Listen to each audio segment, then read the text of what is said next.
নমস্কাৰ ছাত্ৰ ছাত্ৰীসকল মই তোমালোকৰ পল্লৱী বৰা বাইদেৱে তোমালোকক স্বাগতম জনাইছো এই কক্ষাৰ বিজ্ঞানৰ শ্ৰেণীকোঠালৈ আজি আমি পঢ়িম ক্লাছ 6ৰ আমাৰ বিজ্ঞান পাঠ্যপুথিৰ 11 নম্বৰ অধ্যায় পানীৰ বিভিন্ন অৱস্থাৰ এই অধ্যায়ত আমি আলোচনা কৰিম পানীৰ বিভিন্ন ধৰ্মসমূহৰ কথা এয়া চোৱা পানীৰ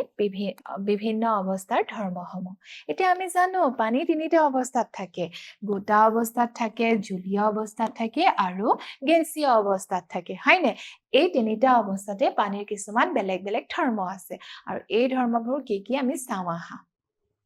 চোৱা বৰফ যেটোক আমি গোটা অৱস্থা পানীৰ গোটা অৱস্থা বুলি কওঁ ইয়াৰ আকৃতি থাকে এতিয়া আমি জানো বৰফৰ আকৃতি আছে নে আছে হয়নে বৈ নাযায় বা বিয়পি নাযায় এতিয়া চোৱা বৰফৰ আকৃতি থাকে আৰু বৰফ জানো তুমি মাটিত পেলাই দিলে ই বৈ যায় কেতিয়াও বৈ নাযায় আৰু ই কি হয় জানানে বিয়পি নপৰে বুজিছানে ই তুমি যেনেকুৱা পাত্ৰত থবা সেই পাত্ৰটোৰ আকৃতি নলয় কাৰণ ইয়াৰ নিজা এটা আকৃতি থাকে বুজিছা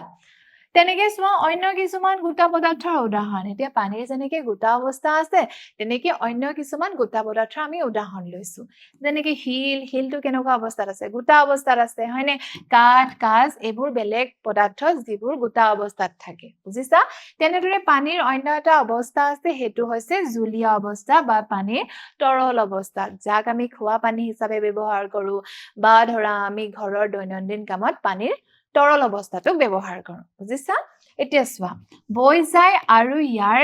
পাত্ৰৰ আকৃতি লয় এই পানীৰ যেতিয়া জলীয় অৱস্থাত থাকে ইয়াৰ তৰল অৱস্থাত থাকে তেতিয়া কি হয় জানানে ই বৈ যায় তুমি যদি পানী অকন মজিয়াখনত পেলাই দিয়া ই কি হ'ব বৈ যাব হয় নহয় আৰু লগতে ই কি হ'ব জানানে পাত্ৰৰ আকৃতি লয় তুমি যেনেকুৱা পাত্ৰতে ৰাখিবা সেই তেনেকুৱা পাত্ৰতে এই পানীৰ জলীয় অৱস্থায় আকৃতি লয় এনেকুৱা পাত্ৰ এটাত ৰাখিলে ইয়াৰ নিচিনা আকৃতি ল'ব যদি তুমি এটা ঘূৰণীয়া পাত্ৰত ৰাখা তেতিয়া ই ঘূৰণীয়া আকাৰৰ আকৃতি লৈ ল'ব পাৰে বুজিছা তাৰ পাছত চোৱা অন্য কিছুমান জলীয় পদাৰ্থৰ উদাহৰণ এতিয়া পানীৰ নিচিনাকৈ বেলেগ কিছুমান জলীয় অৱস্থাত থাকে সেইবোৰ কি গাখীৰ আমি সদায় জলীয় অৱস্থাতে দেখিছো হয়নে আৰু তেনেকে তেলকো জলীয় অৱস্থাত থাকে হয় নহয় আৰু চোৱা জলীয় বাষ্প গেছীয় অৱস্থাত পানীৰ তৃতীয় নম্বৰ অৱস্থাটো হৈছে জলীয় বাষ্প যাক আমি জলীয় বাষ্প বুলি কওঁ বা পানীৰ সেই অৱস্থাটোক আমি গেছীয় অৱস্থা বুলিও কওঁ বুজিছা ঠাই পূৰণ কৰিবলৈ বিয়পে এই পানীৰ যেটো জলীয় বাষ্প ই ঠাই পূৰণ কৰিবলৈ বিয়পি পৰে অৰ্থাৎ বায়ুৰ কণিকাৰ লগত ই মিলি পৰে বুজিছা ইয়াৰ কোনো নিৰ্দিষ্ট আকৃতি নাথাকে আৰু ই অদৃশ্য এই জলীয় বাষ্পৰ কোনো নিৰ্দিষ্ট আকৃতি নাথাকে আৰু ইয়াক আমি দেখা নাপাওঁ বুজিছা এই কিন্তু বায়ুমণ্ডলতে থাকে কিন্তু আমি দেখা নাপাওঁ আমি চোৱাচোন তোমালোকে যেতিয়া পাত্ৰ এটাত পানী গৰম কৰি থাকিবা লাহে লাহে পানীবোৰ কমি গৈ থাকিব হয় নহয় তাৰ মানে সেই পানীবোৰ যে কমি গৈ থাকে কি হয় জানানে সেইবোৰ পানীৰ বাষ্পলৈ ৰূপান্তৰিত হৈ পৰে আৰু বায়ুমণ্ডলৰ লগত মিলি থাকে বুজিছা আৰু সেইবোৰক আমি দেখা নাপাওঁ এতিয়া চোৱা কোঠাৰ উষ্ণতাটো জলীয় বাষ্প থাকে এতিয়া কোঠাৰ উষ্ণতাটো কি কৰে জলীয় বাষ্প থাকে ৰন্ধা খাদ্য গোন্ধ বায়ুৰ মাজেৰে বিয়পে গেছৰ আচৰণ এতিয়া চোৱা তুমি অন্য এটা কোঠাত কিতাপ পঢ়ি আছা তোমাৰ মায়ে পাকঘৰত কি কৰিছে তুমি ভাল পোৱা কিবা এবিধ খাদ্য বনাই আছে আৰু চোৱা আৰু তুমি পাকঘৰত নাই অৰ্থাৎ বেলেগ এটা ৰুমত পঢ়ি আছা কিন্তু তালৈকে তুমি তোমাৰ মায়ে বনোৱা খাদ্যৰ গোন্ধ পোৱা কিয় গোন্ধ পোৱা কাৰণ জানানে সেই খাদ্যখিনি গৰম কৰোতে তাতো পানী থাকিবই সেই পানীখিনি জলীয় বাষ্পলৈ ৰূপান্তৰিত হ'ব আৰু জলীয় বাষ্পলৈ ৰূপান্তৰিত হয় এই বায়ুমণ্ডলৰ লগত মিলি যায় আৰু খালী ঠাইবোৰ পূৰণ কৰি পঠিয়ায় হয়নে আৰু সেই কাৰণে তুমি পাকঘৰত নাথাকিলেও অন্য ৰুমত থাকিলেও তুমি মায়ে বনোৱা সেই ধুনীয়া খাদ্যৰ সুগন্ধই তোমাক পঢ়াৰ সময়ত আমনি কৰি থাকে বুজিছা আৰু চোৱা মম তেল ঘিউ তিনিটা অৱস্থাত থাকে এতিয়া চোৱা পানী যেনেকৈ তিনিটা অৱস্থাত পালো তাৰ গোটা অৱস্থা তাৰ তৰল অৱস্থা তাৰ গেছীয় অৱস্থা তেনেদৰে আমি মম তেল ঘিউকো তিনিটা অৱস্থাত পাওঁ তোমালোকে মম দেখিছা বজাৰৰ পৰা নিশ্চয় মম কেতিয়াবা কিনি আনিছা বা তোমালোকৰ বাৰ্থডেৰ সময়ত তোমালোকে মম নিশ্চয় লগাইছা যেতিয়া তোমালোকে এই মমডাল জ্বলাই লোৱা এই মমডালৰ কি অৱস্থাত থাকে গোটা অৱস্থাত থাকে যেতিয়া ই জ্বলি থাকিব ই কি হয় কিছুমান টোপালৰ সৃষ্টি কৰে অৰ্থাৎ গলি পেলাই সি তৰল অৱস্থালৈ ৰূপান্তৰিত হয় আৰু লাহে লাহে কি জানা মোমডাল তুমি জ্বলাই থাকিলে এসময়ত মোমডাল শেষ হৈ যায় মানে কি হয় ই গেছ হৈ বায়ুমণ্ডলৰ লগত মিলি যায় বুজিছা তেনেদৰে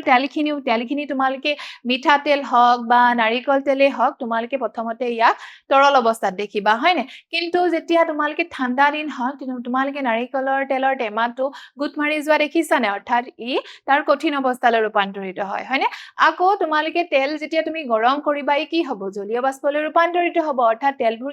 কি হ'ব জানানে ভাপ হৈ ওপৰলৈ উৰি গুচি যাব বুজিছা ই গেছলৈ ৰূপান্তৰিত হয় তেনেদৰে ঘিউকো এই তিনিটা অৱস্থাত তোমালোকে দেখা পাবা বুজিছা তাৰ পাছত চোৱা পানীৰ পৰিৱৰ্তিত অৱস্থা এতিয়া পানীৰ কেনেকৈ পৰিৱৰ্তন ঘটে চোৱা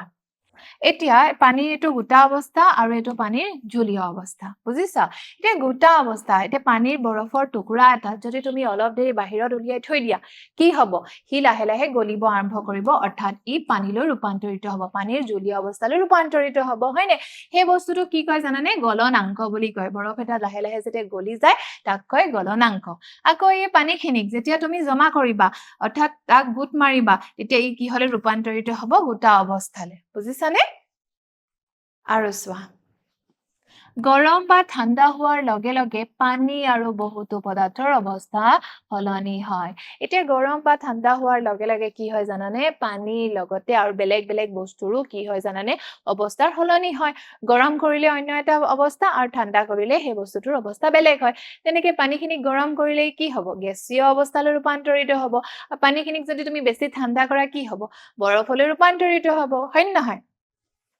গৰম কৰিলে বৰফ পানীলৈ আৰু পানীখিনি গৰম কৰিলে জলীয় বাষ্পলৈ ৰূপান্তৰিত হয় এতিয়া চোৱা তুমি যদি বৰফক গৰম কৰা তেতিয়া কি হ'ব ই পানীলৈ ৰূপান্তৰিত হ'ব আকৌ পানীখিনিক যদি তুমি আকৌ বেছি গৰম কৰা কি হ'ব লাহে লাহে পানীখিনি নাইকিয়া হৈ যাব অৰ্থাৎ ই জলীয় বাষ্পলৈ ৰূপান্তৰিত হ'ব বুজিছা শীতল কৰিলে জলীয় বাষ্প পানী আৰু পানীক বেছি শীতল কৰিলে বৰফলৈ ৰূপান্তৰিত হয় এতিয়া চোৱা বৰফক তুমি গৰম কৰা কি হ'ব পানীলৈ ৰূপান্তৰিত হ'ব পানীখিনিক আকৌ গৰম কৰা ই জলীয় বাষ্পলৈ ৰূপান্তৰিত হ'ব এতিয়া যদি এই কথাষাৰকে ওলোটাকে কওঁ জলীয় বাষ্পক তুমি কি কৰিলা ঠাণ্ডা কৰা তেতিয়া ই কি হ'ব পানীলৈ ৰূপান্তৰিত হ'ব হয়নে আকৌ পানীখিনিক বেছি ঠাণ্ডা কৰিলে ই পুনৰ কি হ'ব বৰফলৈ ৰূপান্তৰিত হ'ব বুজিছানে গলন তৰল পদাৰ্থৰ গলনাংক বোলা হয় এতিয়া ধৰা তুমি বস্তু এটা লাহে লাহে গলি আছে হয়নে সেই বস্তুটোক কি বুলি কোৱা হয় গলন বা তাৰ গলনাংক বুলি কোৱা হয় এতিয়া হিমীভৱন হৈছে কঠিন পদাৰ্থক জমা হোৱা বোলা হয় হিমীভৱন কাক কয় কঠিন পদাৰ্থলৈ জমা হোৱা অৰ্থাৎ পানীখিনি বৰফলৈ ৰূপান্তৰিত হোৱা প্ৰক্ৰিয়াটোকে হিমীভৱন বুলি কোৱা হয় বুজিছা তাৰ পাছত চোৱা এতিয়া চোৱা কিছুমান উদাহৰণ দিয়া আছে কি উদাহৰণ চাওঁ আহা ফ্ৰিজৰ পৰা বৰফ গলি পানীত পৰিণত হয় এতিয়া ফ্ৰিজৰ পৰা তুমি যদি বৰফ এটুকুৰা উলিয়াই বাহিৰত থৈ দিয়া সেই বাহিৰত উলিয়াই থোৱা বৰফটুকুৰা কি হ'ব লাহে লাহে গলিবলৈ আৰম্ভ কৰিব তাৰ পাছত ই কি হ'লে পৰিণত হ'ব পানীলৈ পৰিণত হ'ব পাৰে বুজিছানে চোৱা কোঠাৰ উষ্ণতাত থকা পানী লাহে লাহে জলীয় বাষ্পলৈ পৰিৱৰ্তিত হয় এতিয়া কোঠাৰ উষ্ণতাত যদি তুমি কোঠা এটাতো যদি পানীত থৈ দিয়া সেই কোঠাটোৰ এটা উষ্ণতা থাকিব হয়নে বাহিৰলৈ উলিয়াই থোৱা পানীখিনিও কি হ'ব লাহে লাহে কমি যাব অৰ্থাৎ ই জলীয় বাষ্পলৈ ৰূপান্তৰিত হ'ব জ্বলি থকা মমবাতি এটাত কঠিন মম তৰল মমলৈ পৰিণত হোৱা দেখা যায় এতিয়া জ্বলি থকা মমবাতি এনেকুৱা মমবাতি এডালক তোমালোকে যেতিয়া জ্বলাই থবা তোমালোকে দেখিবা লাহে লাহে ই কি হয় তাৰ গলিবলৈ আৰম্ভ কৰিছে অৰ্থাৎ ই তাৰ তৰল অৱস্থালৈ ৰূপান্তৰিত হ'বলৈ গৈ আছে হয়নে তাৰ পাছত চোৱা শীতকালত নাৰিকল তেল ঠাণ্ডা হোৱাৰ বাবে কঠিন হৈ পৰে এতিয়া ঠাণ্ডা দিনত তুমি যদি নাৰিকলৰ টেমাটো খুলি চোৱা তুমি কি দেখিবা তেলখিনি তাত গোট মাৰি গৈছে হয়নে আকৌ সেই তেলৰ বটলটো যদি তুমি ৰ'দৰ পোহৰত দিয়া বা অকমান গৰম পানীত বাতি এটা লৈ যদি তেলৰ বটলটো থৈ দিয়া তুমি সেই তাপ পোৱাৰ লগে লগে অলপ দেৰি পিছত তেলৰ বটলটো কি দেখিবা তেলখিনি পুনৰ তাৰ তৰল অৱস্থালৈ ঘূৰি অহা দেখা পাবা হয় নহয় আৰু চোৱা এতিয়া চোৱা বায়ুমণ্ডলীয় পানী উৎপাদক যাক AWG বুলি কোৱা হয় মেচিনেৰে বায়ুৰ পৰা পানী উলিয়াই খোৱা পানী উৎপাদন কৰা হয় এতিয়া চোৱা পানী এটা উৎপাদক আছে যাক AWG অৰ্থাৎ বায়ুমণ্ডলীয় পানী উৎপাদক মেচিন বুলি কোৱা হয় এই মেচিনে কি কৰে জানানে বায়ুত যিখিনি পানী থাকে সেই বায়ুত থকা জলীয় বাষ্পখিনিক পানীলৈ ৰূপান্তৰিত কৰি তাক খোৱা পানী হিচাপে উৎপাদন কৰে বুজিছানে চোৱা ইহঁতে বতাহ ঠাণ্ডা কৰি জলীয় বাষ্প ঘনীভূত কৰে ইহঁতে বতাহখিনি ঠাণ্ডা কৰি পেলাই ঠাণ্ডা কৰাৰ ফলত সেই বায়ুখিনিত বা সেই বতাহখিনিত যিবোৰ জলীয় বাষ্প থাকে সেই বাষ্পখিনিও ঠাণ্ডা হৈ পৰিব তাৰ ফলস্বৰূপে সেই পানীখিনি ঘনীভৱন হৈ কি হ'ব পানীৰ টোপাললৈ সৃষ্টি হ'ব হয়নে বৰফৰ দৰে ঠাণ্ডা কাছৰ বাহিৰৰ ফালে টোপাল গঠন হোৱাৰ দৰে এইটো এই প্ৰক্ৰিয়াটো কেনেকুৱা নিচিনা জানানে তুমি যদি এটা গিলাছত এটুকুৰা বৰফ থৈ দিয়া এই বৰফ থৈ দিয়াৰ পিছত অলপ দেৰি পিছত কি দেখিবা গিলাছৰ বাহিৰত কিছুমান সৰু সৰু পানীৰ টোপালৰ সৃষ্টি হৈছে কেনেকৈ সৃষ্টি হৈছে কাৰণ তুমি গিলাছটোত যেতিয়া বৰফ টুকুৰা থৈ দিবা গিলাছৰ পৃষ্ঠটো কি হ'ব ঠাণ্ডা হৈ পৰিব আৰু যেতিয়া বাহিৰত যিবোৰ জলীয় বাষ্প থাকিব এই জলীয় বাষ্পখিনি ইয়াৰ সংস্পৰ্শলৈ অহাৰ ফলত কি হ'ব চেঁচা হৈ পৰিব আৰু চেঁচা হোৱাৰ ফলত জলীয় বাষ্পবোৰ ঘনীভৱন হৈ পানীৰ টোপাললৈ পৰিণত হ'ব বুজিছা এই প্ৰক্ৰিয়াটোকে ব্যৱহাৰ কৰি বায়ুমণ্ডলীয় পানী উৎপাদক মেচিন অৰ্থাৎ AWG ৰে কি কৰে জানানে খোৱা পানী উৎপাদন কৰে বুজিছা তাৰ পাছত চোৱা এতিয়া এটা ক্ৰিয়াকলাপ আছে এই ক্ৰিয়াকলাপটোত কি কৰিব লাগিব চোৱা পানীৰ অৱস্থাৰ ৰূপান্তৰত এতিয়া পানীৰ অৱস্থাৰ ৰূপান্তৰত এতিয়া চোৱা জলীয়া বাষ্পীভৱন গেছীয় ঘনীভৱন হিমীভৱন এইকেইটা মই এই তলত দিয়া উদাহৰণ ক্ৰিয়াকলাপৰ সহায়ত তোমালোকক অতি সহজে বুজাই দিছো চোৱা গোটা এই আছে গোটা এই গোটাটোক যেতিয়া তুমি গলন কৰিবা অৰ্থাৎ তাক যেতিয়া গলাবলৈ চেষ্টা কৰিবা ই কেনেকুৱা অৱস্থালৈ ৰূপান্তৰিত হ'ব ই হ'ব জলীয় অৱস্থালৈ ৰূপান্তৰিত হ'ব বুজিছা ই জলীয় অৱস্থালৈ ৰূপান্তৰিত হ'ব তেনেদৰে এই জুলীয়াখিনিক যদি তুমি বাষ্পীভৱন কৰা এই জুলীয়া যিখিনি পানী তৰল অৱস্থালৈ আহিলে তাক যদি তুমি কি কৰা ভাপ হ'বলৈ দিয়া ভাপ হ'বলৈ দিলে কি হ'ব ভাপ হ'বলৈ দিলে কি হ'ব তাৰ গেছীয় অৱস্থালৈ ৰূপান্তৰিত হ'ব বুজিছানে অৰ্থাৎ এই জলীয় বাষ্পলৈ ৰূপান্তৰিত হ'ব আকৌ পুনৰ এই গেছীয়খিনিক তুমি যদি জুলীয়ালৈ নিব বিচাৰা তাৰ মানে তুমি কি কৰিব লাগিব ঘনীভৱন প্ৰক্ৰিয়াৰে কৰিব লাগিব হয়নে অৰ্থাৎ গেছীয়খিনিক তুমি ঠাণ্ডা কৰিব লাগিব ঠাণ্ডা কৰিলে ই কি হ'ব পুনৰ তাৰ তৰল অৱস্থালৈ ঘূৰি আহিব তেনেকৰে জুলীয়াখিনিক যেতিয়া আমি তাৰ গোটা অৱস্থালৈ নিম অৰ্থাৎ কঠিন অৱস্থালৈ নিম তেতিয়া কি কৰিব লাগিব এই জুলীয়াখিনিক আমি হিমীভৱন কৰিব লাগিব অৰ্থাৎ ঠাণ্ডা কৰিব লাগিব তেতিয়া ই কি হ'ব তাৰ গোটা অৱস্থালৈ ৰূপান্তৰিত হ'ব বুজিছা তাৰ পাছত চোৱা এতিয়া চোৱা আৰু এটা ক্ৰিয়াকলাপ বাষ্পীভৱনৰ হাৰ এতিয়া বাষ্পীভৱনৰ হাৰটো কেনেকুৱা হ'ব কম মুকলি পানীৰ আয়তন এতিয়া মুকলিকে থকা পানীৰ আয়তনত আমি পাত্ৰত পানী ল'ব লাগিব আৰু তাৰ পিছত আমি চাব লাগিব বাষ্পীভৱনৰ সময় কিমান লাগিছে বটলৰ হাফৰ আৰু থাল এখন ল'ব লাগিব প্ৰথমতে আমি এটা সৰু বটলৰ হাফৰ এটা ল'ম আৰু এটা কি ল'ম জানেনে এখন থাল ল'ম এই থালত আমি পানী ৰাখিম আৰু এটা সৰু বটলৰ হাফৰত আমি পানী থৈ দিম জানানে সমান পৰিমাণৰ কিন্তু ইয়াত আমি পানী থব লাগিব বুজিছা এতিয়া চোৱা কি কৰিব লাগিব তুমি এই ক্ৰিয়াকলাপটোত বটলৰ টুপি এটাত অলপ পানী বা স্যানিটাইজাৰ দিব তুমি এই বটলৰ হাফৰটোত অলপ পৰিমাণে পানী বা স্যানিটাইজাৰ ল'ব পাৰা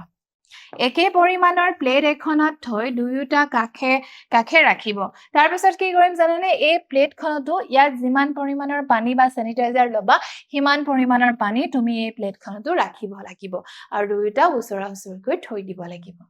তাৰ পাছত চোৱা প্ৰত্যেকেই সম্পূৰ্ণৰূপে বাষ্পীভৱন হ'বলৈ লোৱা সময় লক্ষ্য কৰা আৰু ইয়াক লিপিবদ্ধ কৰা এতিয়া তুমি লক্ষ্য কৰিব লাগিব যে এই দুইটা বস্তুত বাষ্পীভৱনৰ পৰিমাণটো কেনেকৈ হৈছে আৰু কিমান পৰিমাণে হৈছে বা কোনটোত বেছি হৈছে কোনটোত কম হৈছে বুজিছা এই ক্ৰিয়াকলাপটো কৰোঁতে তুমি লক্ষ্য কৰিব লাগিব তোমালোকে কি ভাবিবা বটলৰ হাফৰটো সৰু গতিকে ইয়াত থাকে অতি সোনকালে হ'ব প্লেটখন বহল কিন্তু প্লেটত কম পৰিমাণে হ'ব হয় নহয় কিন্তু কি জানানে পৰ্যবেক্ষণ কৰোঁতে তুমি ইয়াৰ সম্পূৰ্ণ উল্টা পাবা কেনেকৈ পাবা চোৱা